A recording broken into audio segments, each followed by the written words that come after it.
வணக்கம். இப்போ நாம் எங்கே வந்திருக்கோம்னாக்கா ஆடுதுறை என்ற ஊருக்கு வந்திருக்கோம். பெரம்பலூரில் இருக்குது, பெரம்பலூர் மாவட்டத்தில். இப்போ பார்த்தீங்கன்னா ஆடுதுறை என்ற பெயர் ஏன் வருது அப்படின்னாக்கா, ஆடுதுறைங்கிறது ஒரு நதி அல்லது ஏரியின் கரையில் அமைந்துள்ள இடம் அப்படிங்கிற பொருளை தருகிறது.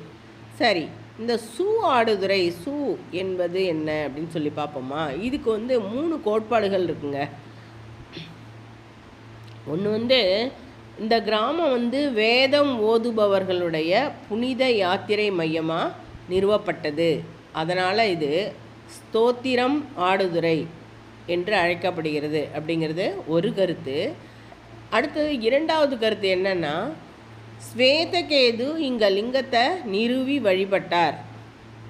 அதனால் இது ஸ்வேதகேது ஆடுதுறை அப்படிங்கிறது 2வது கருத்து. அடுத்தது 3வது என்ன அப்படின்னாக்கா, ராமாயணத்தில் சுக்ரீவனுடைய படை இருக்குல்ல, அது இங்கு வழிபட்டது. அதனால் இதுக்கு சுக்ரீவர் ஆடுதுறை அப்படின்னு பேர் அப்படின்னு சொன்னாங்க. அப்போ எவ்வளோ ஒரு ஊர், இந்த ஊருக்கான அந்த பெயருக்கான கதையே 3 விதமாக இருக்குது. 3மே ரொம்ப சுவாரஸ்யமான ஒன்றா இருக்குது இல்லைங்களா. அப்போ உள்ளே இருக்கிற கோயில் எப்படி இருக்கும் அப்படின்னு பார்ப்போமா வாங்க. அதே சுவாரஸ்யத்தோடு நம்ம போகலாம். இங்கே பார்த்தீங்கன்னாக்கா தட்சன் இருக்கான் இல்லையா, தட்சனுடைய யாகத்தில் பங்கேற்றதுனால 7 முதன்மை முனிவர்களான அகஸ்தியர், வசிஷ்டர், பரத்வாஜர், பராசரர், கௌதமர், காஷ்யபர், கௌஷிகர், இந்த 7 பேரும் தன்னுடைய நிலையை இழந்துடுறாங்க.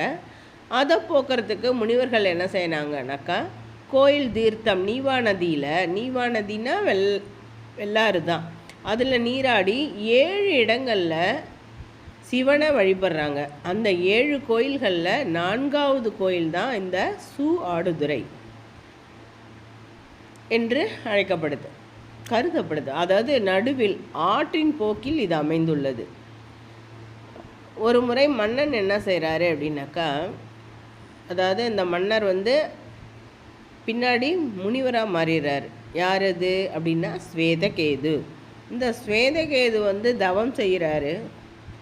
தவம் செய்யும்பொழுது என்ன ஆகிடுது அப்படின்னு சொன்னால், முனிவர்களோடு சேர்ந்து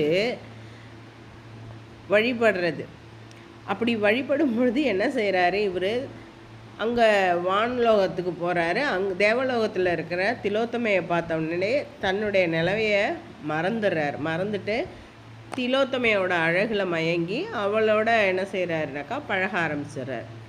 அதனால் சிவனை மறந்துடுறார். அப்போ முனிவர்கள்லாம் அவர்கிட்ட சொல்கிறாங்க.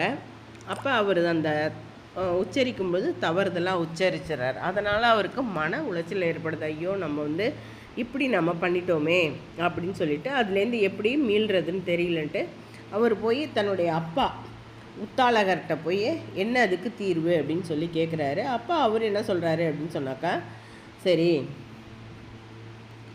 நீ என்ன செய்யணும் அப்படின்னு சொன்னாக்கா, போயிட்டு கோயில் தீர்த்தத்தில் நீராடி, அதை வெள்ளாற்றில் நீராடி சிவனை பூஜி அப்படின்னு சொல்லி சொல்கிறாரு. அப்போ உனக்கு தானாக நீ பண்ண பாவம் மறைஞ்சு உன்னோட நிலை திரும்பிடும் அப்படின்னு சொல்கிறாரு.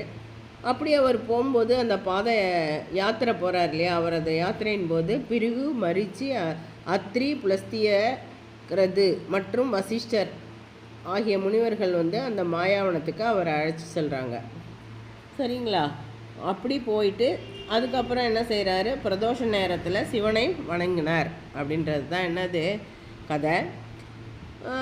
அவர் ஆனால் அதான் சொன்னல, அவர் அங்கே போயிட்டு முனிவர்களுக்கோட இருக்கிறதுக்கு பதிலாக திலோத்தமையோடு இருந்தார். திருப்பி அதுக்கப்புறம் அவர் தான் செஞ்சதை தப்புன்றதை உணர்ந்துடுறாரு. திலோத்தமையை உடனே சபிச்சிடுறார். நீ குரங்கா மாறிப்போ, உன்னோட அழகால் தானே நான் இந்த மாதிரி பண்ணிட்டேன் அப்படின்னு சொல்லிட்டு திலோத்தமைக்கு இவர் சாபம் விட்டுறாரு. அப்புறம் திலோத்தமையை குரங்கா மாறிடுறாங்க. அவங்க போய் திலோத்தமை என்ன செய்கிறான்னா, தன்னுடைய சாபத்தை எப்படி போக்கிக்கிறதுன்னு கேட்கும்பொழுது அப்புறம் தான் இந்த குளத்தில் நீராடி அவன் நீலா அப்படின்ற குரங்கா அதுக்கப்புறம் சுக்ரீவன் படையில் சேர்ந்து சிவனை பூஜித்து அவன் தன்னுடைய பிறவி பயனை அடைகிறா அப்படிங்கிறது ஐதீகம். அப்படி நீவா நாடியில் நீராடி சிவனை வழிபடுமாறு உத்தாளகர் வந்து ஸ்வேதகேதுகிட்ட சொல்கிறாரு. அப்புறம் ஸ்வேதகேதும் அதேமாரி நீராடி சிவபெருமானை வணங்குறாரு, சிவபெருமானை பூஜிக்கிறாரு. அதனால் அவர் செய்த அந்த பாவமானது நீங்கிடுது. அதான் இவர் செய்த அந்த பாவத்தை அவர் பொறுத்துக்கிறாரு, குற்றம் பொறுத்தவர் அப்படின்னு பெயர். அதாவது தலைஞாயிறில் இருக்கிற இறைவனுக்கும் அப்படி தான் குற்றம் பொறுத்தநாதர் பார்த்தோம் இல்லையா, அதேமாரியே தான் இவருக்கும் குற்றம் பொறுத்தவர். அதாவது இதை சமஸ்கிருதத்தில் வந்து ஷமேஸ்வரர் அப்படின்னாக்கா மன்னிப்பவர், அபாரத ஷமேஸ்வரர் குற்றம் பொறுத்தவர் என்ற பெயரில் இறைவன் வந்து அவருக்கு பாவத்தை வந்து அவர் செய்த அந்த தப்பை மன்னிச்சிடறார். அதே போலவே இவளுக்கும் திலோத்தமைக்கும் அந்த இது பண்ணிடுறாங்க இல்லையா, அவங்களுடைய சாப விமோச்சனம் கொடுத்துட்றார் இவர். இங்கே சுக்ரீவனுடைய படையே இங்கே வந்து இருந்தது. அங்கதன், அனுமான், எல்லா வானர வீரர்களும் இங்கே வந்து இங்கேருந்து சிவனை வழிபட்டிருக்காங்க. இங்கே உள்ள வெள்ளாற்றில் நீராடி இருக்காங்க. அதனால் இங்கே உள்ள அந்த தீர்த்தத்துக்கு வானர தீர்த்தம் அப்படின்ற பேரும் இருந்திருக்கு. இப்போவும் கோவில்களில் பார்த்திங்கன்னா வானரங்கள் நிறைய இருக்குங்க. நாங்கள் போனப்பையும் நிறைய இருந்தது. இந்த பகுதியில் வானரங்கள் அதனால தான் நிறையா இருக்குது அப்படின்னு சொல்கிறாங்க. அது உண்மையும் கூட. ஏன்னா நாங்கள் போனோம், நான் அந்த வீடியோவில் கூட இருக்கும் பாருங்கள். சரி, அடுத்தது பார்த்திங்கன்னா இந்த கோயில் பார்த்திங்கன்னா 12ஆம் நூற்றாண்டை சேர்ந்த சோழர்கள் வந்து சோழர் காலத்தைய கட்டடக்கலை அவங்க கட்டினதாக தான் இது. அப்போ அவங்க கட்டும்போது இது சின்ன கோயிலாக தான் இருந்தது. இப்போ நாம் பார்க்குறோம் இல்லையா, இந்த கோயில் இந்த அளவு பிரம்மாண்டமாக ஆனது வந்து எப்படின்னாக்கா விஜயநகர மன்னர் மல்லிகார்ஜுன ராயர் காலத்தில் தான். அதாவது 1400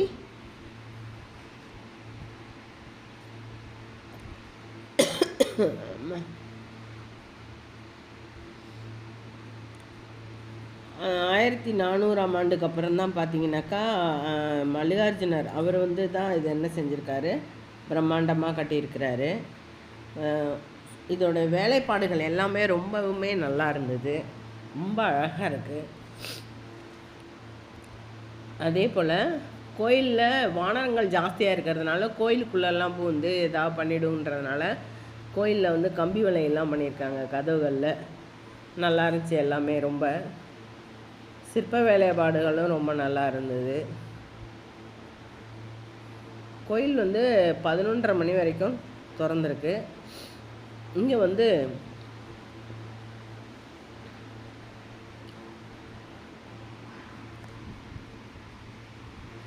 பிரதோஷம் சிவனுக்கு உகந்தது அப்படிங்கிறதுனால சிவனுக்கான அனைத்தும் வந்து ரொம்ப ரொம்ப சிறப்பாக கொண்டாடுறாங்க. பிரதோஷம்லாம் கூட நான் போட்டிருப்பேன் பாருங்கள், ரொம்ப அருமையாக பண்ணியிருந்தாங்க. இந்த குருக்கள்லாம் வந்து ரொம்ப அருமையாக எல்லாமே பண்ணுறாரு. அலங்காரம் அது கொண்டு ரொம்ப அழகாக பண்ணுறாங்க எல்லோரும். கோயில் பார்க்குறதுக்கு ரொம்ப ரம்யமாகவும் அமைதியாகவும், நம்ம வந்து எவ்வளோ நேரம் வேணாலும் அங்கே இருக்கிற மாதிரியும் இருக்குது.